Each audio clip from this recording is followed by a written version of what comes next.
Big Boss Malayalam season 7 എന്ന് തുടങ്ങും? അതുപോലെ ആരാണ് ഇത്തവണ ഹോസ്റ്റ് ചെയ്യാൻ പോകുന്നത്? വല്ലതും അറിഞ്ഞോ? ഇത്തവണ പുതിയൊരു സെറ്റിലാണ് ബിഗ് ബോസ് നടത്താൻ പോകുന്നത്. ചെന്നൈ സെറ്റിലോ മറാത്തി സെറ്റിലോ ഹിന്ദി സെറ്റിലോ അല്ല. കുറച്ച് വിവരങ്ങൾ അറിഞ്ഞിട്ടുണ്ട്. ഈ വീഡിയോ നിങ്ങൾ ആദ്യമായിട്ട് കാണുന്നവരാണെങ്കിൽ വീഡിയോ ലൈക്ക് ചെയ്യുക, ഷെയർ ചെയ്യുക, കമന്റ് ചെയ്യുക, നമ്മുടെ ചാനൽ ഒന്ന് സബ്സ്ക്രൈബ് ചെയ്ത് ഒന്ന് സപ്പോർട്ട് ചെയ്യുക. അപ്പോൾ ഇത്തവണ ബിഗ് ബോസ് മാർച്ചിലൊക്കെയാണ് തുടങ്ങേണ്ടിരുന്നത്. സാധാരണ ബിഗ് ബോസ് തുടങ്ങേണ്ടത് മാർച്ചിലൊക്കെ ആയിരുന്നു, മാർച്ച് ഏപ്രിലൊക്കെ ആയിരുന്നു. പക്ഷേ ഇത്തവണ കുറച്ച് നീണ്ടുപോയി ഓഗസ്റ്റിലാണ് തുടങ്ങാൻ പോകുന്നത്. ഓഗസ്റ്റ് 3-നാണ് ഇപ്പോൾ ബിഗ് ബോസ് മലയാളം സീസൺ 7 തുടങ്ങാൻ പോകുന്നത് അറിഞ്ഞത്. അതുപോലെ ഇത്തവണ ആരാണ് ഹോസ്റ്റ് ചെയ്യാൻ പോകുന്നത്? മമതയാണോ? പൃഥ്വിരാജാണോ? പൃഥ്വിരാജിനെ കോള് പോയിരുന്നു, പക്ഷെ റിജക്ട് ചെയ്തു. പക്ഷെ ഇത്തവണയും Bigg Boss Malayalam season 7 host ചെയ്യുന്നത് നമ്മുടെ ലാലേട്ടൻ തന്നെയാണ്. അതുപോലെ തന്നെ ഇത്തവണ ചെന്നൈ സെറ്റിലല്ല, അതുപോലെ മറാത്തി സെറ്റിലും അല്ല, ഹിന്ദി സെറ്റിലും അല്ല, പുതിയൊരു സെറ്റിലാണ് നമ്മുടെ ബിഗ് ബോസ് മലയാളം സീസൺ 7 നടത്താൻ പോകുന്നത്.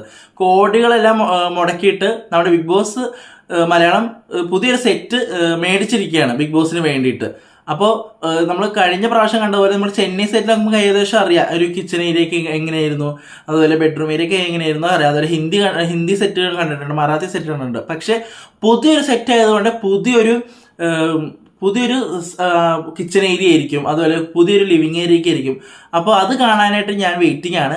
ശരിക്കും പറഞ്ഞാൽ ഇതൊരു പുതിയ സെറ്റിൽ എങ്ങനെയാണെന്ന് അറിഞ്ഞുകൂടും. കാരണം ഇനി നിർമ്മിക്കണം, കാരണം ഇനി ഓഗസ്റ്റ് വരെ സമയമുണ്ട്. ഇപ്പം മേടിച്ചിട്ടുള്ളൂ, അവര് സെറ്റ് മേടിച്ചിട്ടുണ്ടെന്ന് അറിഞ്ഞിട്ടുള്ളൂ. പക്ഷെ ഇനി അത് പണി തുടങ്ങി, ഇനി വരുമ്പോഴത്തേക്കും ഒരു ഓഗസ്റ്റ് സമയമൊക്കെ ആവും. അതുവരെ എല്ലാവരും കാത്തിരിക്കും. ഇനി ഇതുപോലത്തെ കുറച്ച് അപ്ഡേറ്റ്സ് കിട്ടാനായിട്ട് ഈ ചാനൽ ഇപ്പോൾ തന്നെ സബ്സ്ക്രൈബ് ചെയ്യൂ. അതുപോലെ പുതിയൊരു അപ്ഡേറ്റ് വരുന്നതായിരിക്കും. ബൈ.